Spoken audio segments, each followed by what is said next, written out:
Hello and welcome back to a brand new Player 2 review discussion. My name is Paul James, and today I'm joined by the slightly tipsy Ryan Betson. How are you, mate? I'm very well. How are you? Yeah, going pretty well. Yeah, It's been a while since we've done one of these. It's going to be good.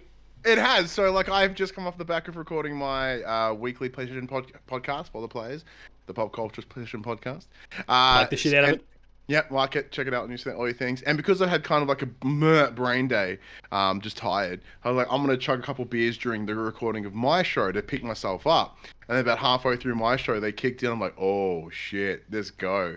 And then I was like, oh no, I've got to talk Story of Seasons now, which is great because I'm in a really boostful, happy energy, and it's the exact same energy that I get from playing Story of Seasons. So you've just got to embrace it. I mean, hell, if you're working on the farm, you're smashing beers every day anyway. Yeah, it's like you're sitting on your tractor, pounding beers, rocking back, shotgun on your lap. There's no shotguns in. There's no shotgun and/or beers in Story of Seasons. I'm terribly sorry. What's the closest? Can we get good veggie juice? Yeah, that'll do. All right, now we've done this once before, talking about Story of Seasons, Pioneers of Olivetown, back early last year when the game came to the Switch. Now the game has finally come to the big boy console, so we're both happy because we can get our trophies at long last. That's awesome. Yep, and of course, good, and that all fit the tattoo. Awesome. Now that it is on the big boy consoles, we've had the opportunity to kind of, I guess, reflect a little bit on the original launch versus this one. We've been fortuitously offered the DLC at the same time, something that obviously came after the fact for the original game on the Switch. So I don't know about you, I've dabbled a little bit in that just to check the contents out. But what are you making of Pioneers of Olivetown a year plus change on? So for myself, for those that know, I presume anyone that's checking out this video, especially over here on Player 2, knows that you and I, Padge, have such a massive, strong history when it comes to our love for farming games, especially what was originally Harvest Moon, then moving into Story of Seasons. Harvest Moon Back to Nature being my favorite, literally my favorite game of all time, alongside God of War 2018.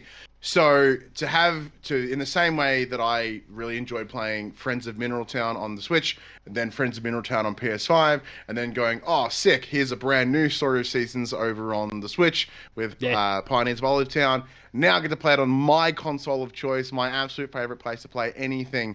It's just an absolute win. As I said, it's in the same way that Friends of Mineral Town is really good on the Switch, but it felt at home for me on the PS5. Same deal here, in that it's everything that I love in the place that I love, and I get to really, really enjoy it.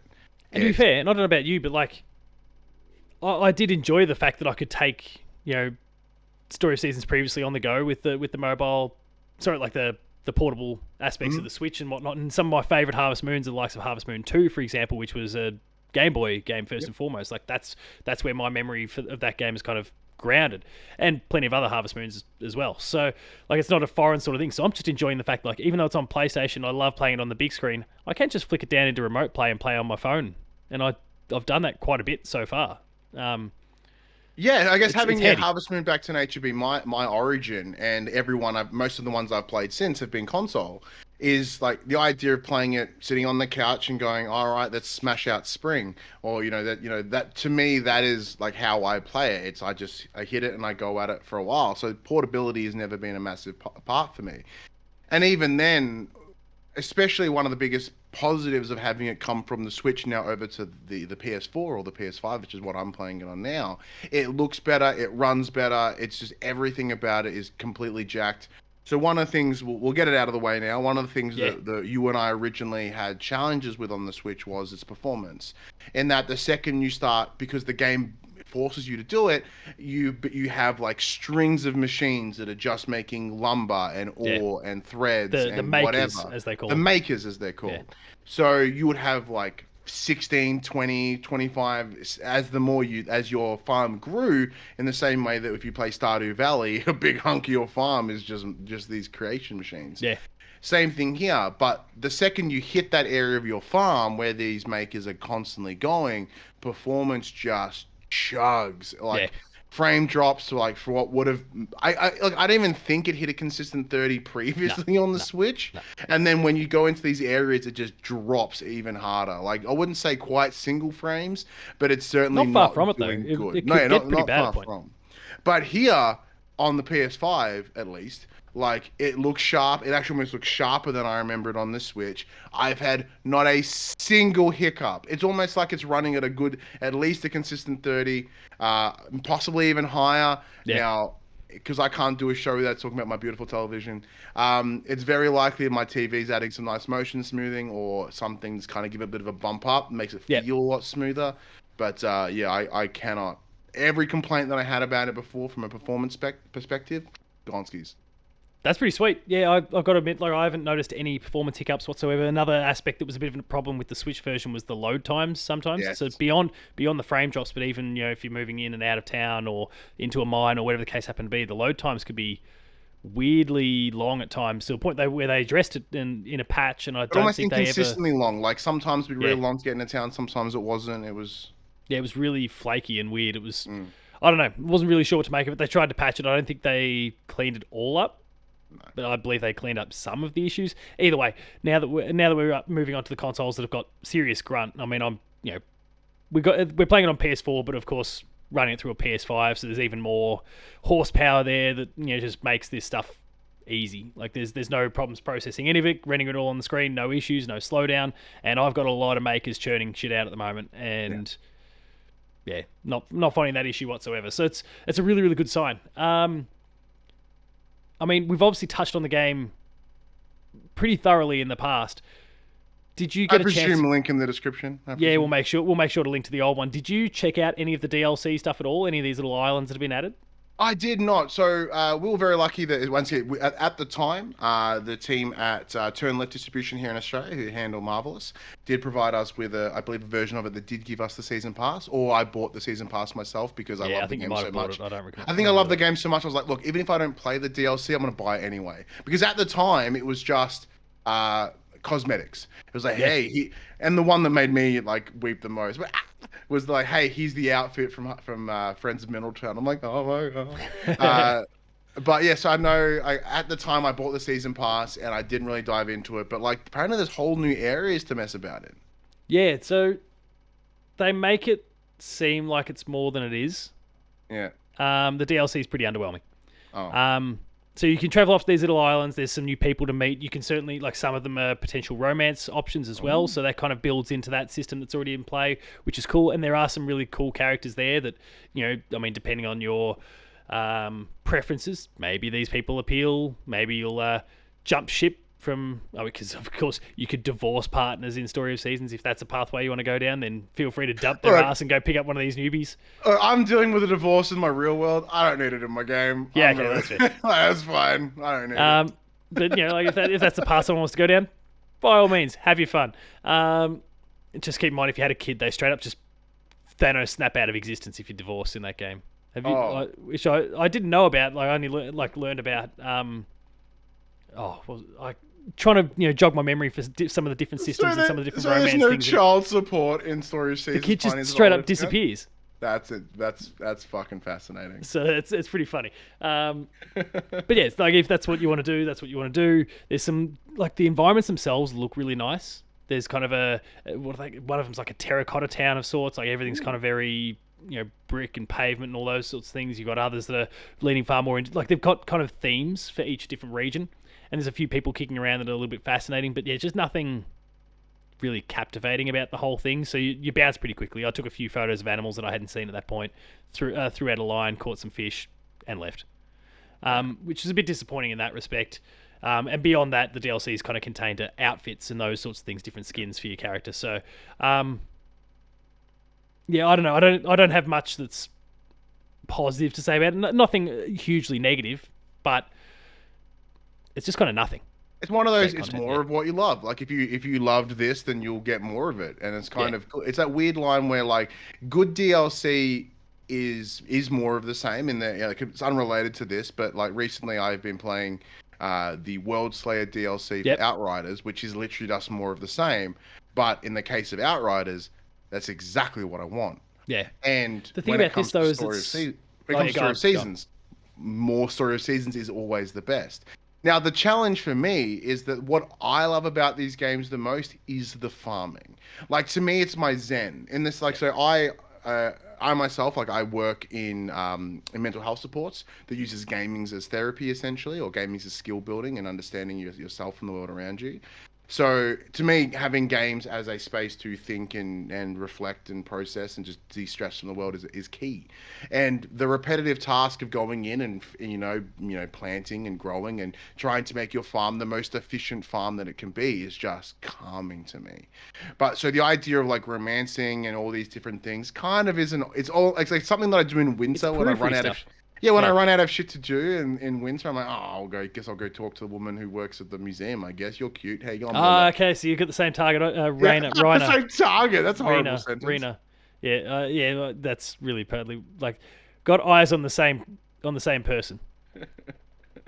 I just pulled a whoop out of my butt. I haven't really thought about it, but like, I was like, you? I guess you're nearby. Yeah, no, I go to the museum enough to get things checked out, so I'll leave the sentence. Hey, you know what praise this? What's that? It's my phone number. Let's go. That's a good thing we don't have to. Yeah. But to add to that though, like as I mentioned, like it's not part of the game that I prioritize. Yeah, To it's me, not the core farming. experience at the end. However, one of the things I truly love about this game is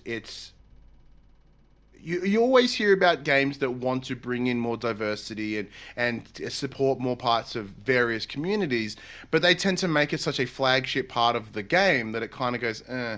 But what I love about Story of Seasons is that they do it without even making it an issue, without putting it on a flag. They just go like, hey, you create the character that best represents you or how you want to be represented, and then it goes, how would you like to be addressed? Do you want masculine pronouns? Do you want feminine pronouns? And then they go, no worries, they don't care. And then later on, we're like, do you want to? I guess they still hit that binary grandson. field, Yeah, there's the grandson, granddaughter. like, were you his grandson or granddaughter? Grandson. No worries. From now on out, you are he, him.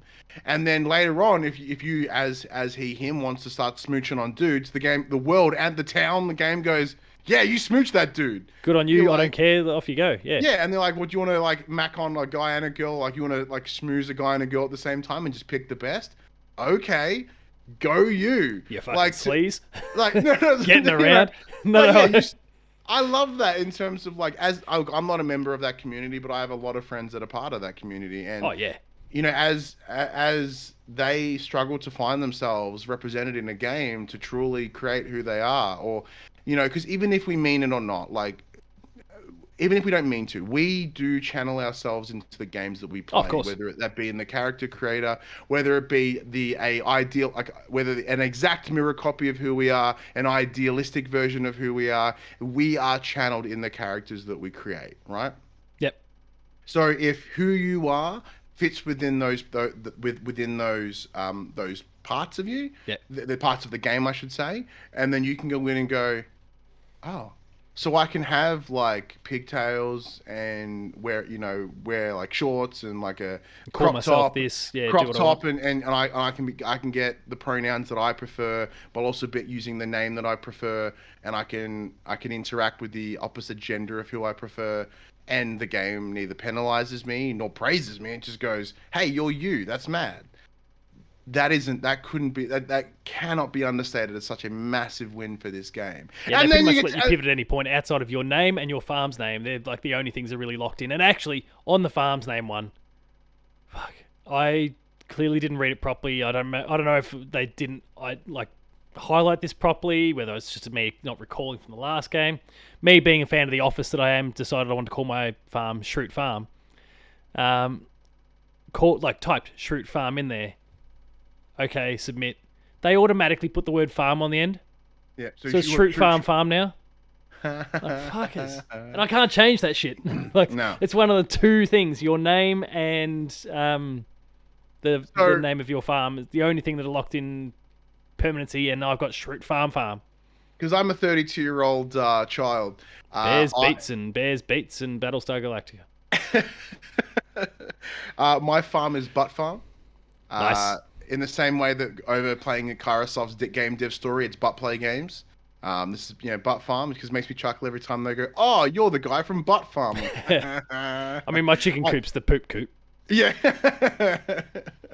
I think mine's finger licking or something. Like I kind of, I just kind of picked really like the KFC inappropriate reference, yeah. Yeah, KFC references, and it's I actually the thing we discussed this last time we did the reviews, like our naming conventions for our Yes, storage but and our your pets, livestock. your animals, all that stuff. Yeah. How did you complete the office? Like, did you name your chickens like Pam and like? No, I continue to go really original. Following on from Poop Coop, I've got Bokok, and we'll just see where we go from there. Nice. I haven't leant into the office side of it yet, but I might start creating Jim, Pam, Dwight, everyone, Michael. We'll see how we go. Excellent. I continued my theme of Should really wrestlers that I did in the original run. So I have all my chickens named after WWE wrestlers. So I've got Brock Lesnar, like Roman Reigns and stuff like that, or like John Cena and stuff like that. But then over in the other livestock, like your sheep and your cows, etc., I have them all after AEW, so All Elite Wrestling. So I've got I should have gone. So in AEW, there's two brothers called Matt and Nick Jackson. They're called the Young Bucks. Yep. I probably should have named them the Chickens, the Young Bucks. Yeah. That would have been better. But yeah, so Young Bucks, Kenny Omega, stuff like that. They tickle my fancy. But then before then, I named them after all the Jackass characters, and like the other one, I just kind of like I need an ensemble cast that I can cram into a game. It is the beauty of this thing. You can inject not only yourself and the personality in terms of what we were talking about before in the character editor, but the things you love, you can just jam that in there, and there's so much scope to do so with the millions of chickens, cows, horses, everything else you can kind of get. Alpacas, bunnies, the horrible animals, alpacas. But anyway, all those, and then obviously the actual barns themselves, like you can just go for it. So there's heaps of opportunities there to kind of name and shame everything. It's awesome like that. And yeah, the moment to moment, as we've discussed, still feels good. It's just nice and rewarding. You always feel like you're achieving something, but there's always that carrot being dangled in front of you. Just continues to feel good to play. Yeah, and that same part of as in playing the way that you want to play. One of the things they brought across in this version, in Olive Town, as they did with Friends of Mineral Town, is the sapling mode. So for those that are kind of new to the farming game space, that don't want to be just like the game doesn't pound you into the ground, but the sapling mode just gives you a little bit more money. Things cost a little bit less. Yields a little bit higher. Yeah. They kind of give you some starter stuff like, hey, you start with like 9 potato seeds or whatever. The idea is it kind of gives you a little bit of a sprinkle of what you need to do to get in a gear. So like how you want to play, you can do it. I didn't pick that because I'm already smashing. Like I'm hitting, I'm in my early days comparatively to the full spectrum of the game. And I'm just like, everything's fucking uploaded. I've got like farms are full. I'm doing this. I'm doing that. I'm like, smashing it, man. Smashing it. The town hall's all pretty looking. I'm solving mysteries about town. Pro level, man. I'm not even schmoozing any women and or men yet because I'm lazy. That's not my priority. Yeah, I got other business to attend to. I got a farm to look after. I don't have time for like macking on people.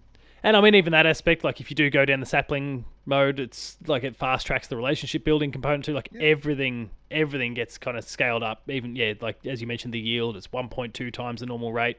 All those sorts of things are kind of handy things. Even if you're not necessarily inexperienced, but you're just looking to, I don't know, fast track things a little bit, get through a little bit quicker, tick off the things you want, then that's an option as well.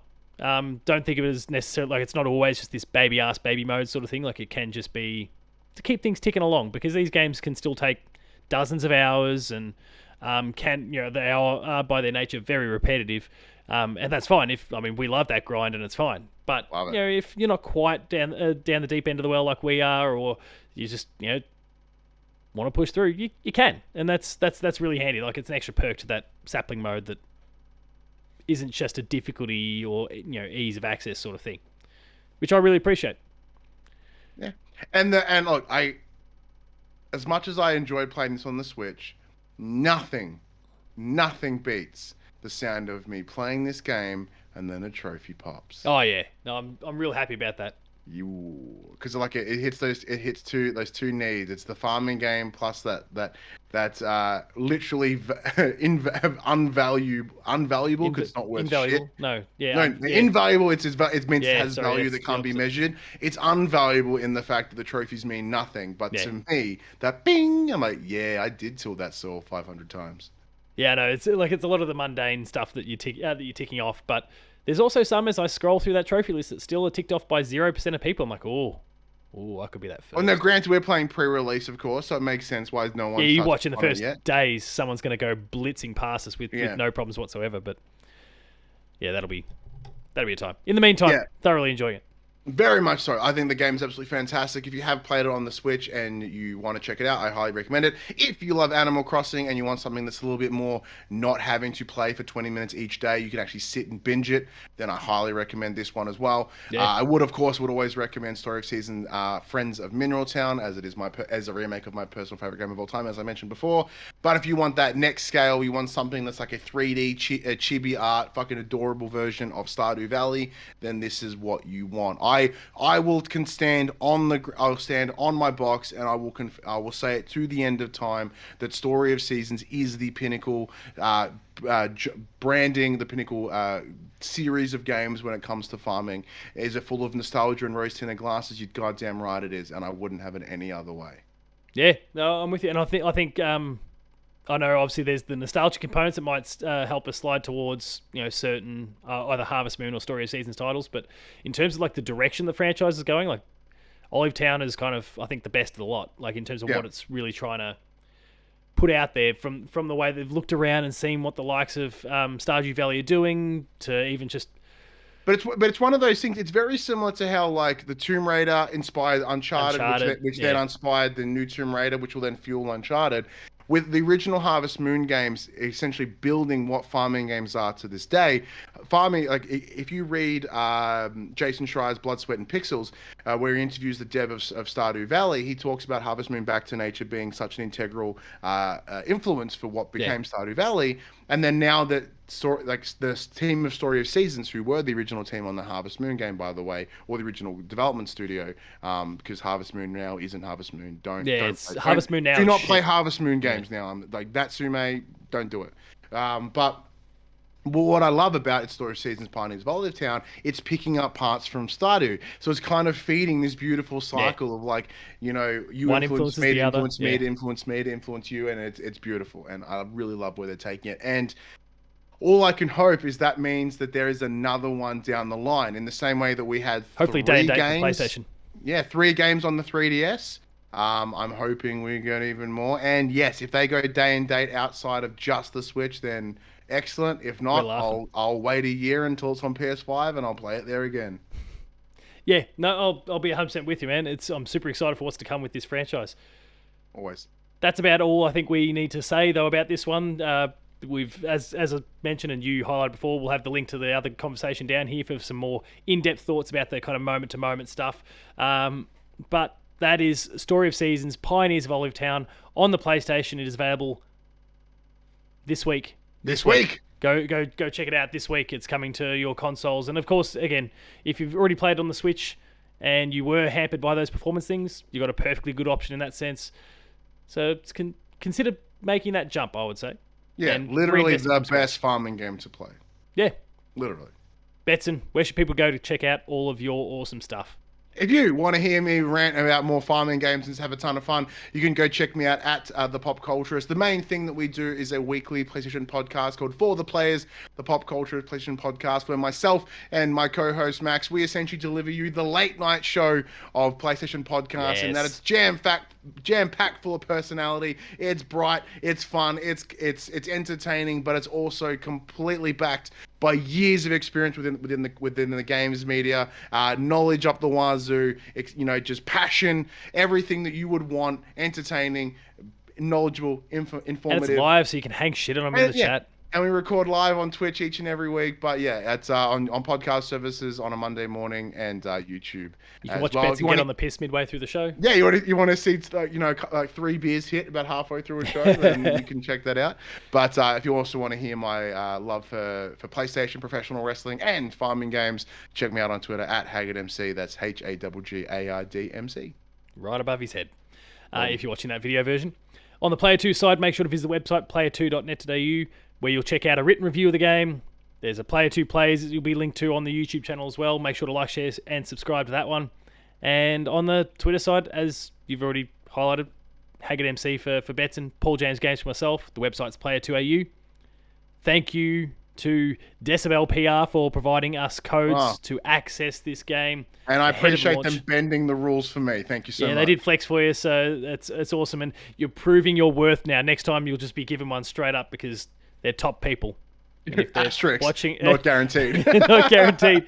But they are top people. That is guaranteed. They are amazing. Thank you very much for providing the codes to allow this. Betson, I love talking farming sims with you. Thanks for coming along, mate. Dude, like this is like our 6th in a row of farming game. Like it's almost like this own little saga that you and I do together. And Let's do Dinkum soon. Oh, dude, I bought it the other day, man, and I cannot wait. But we'll put that on console. We'll save that for another conversation. But yeah, I wouldn't do it with anybody else. Yeah. All right, everyone. We'll see you later. Smooch.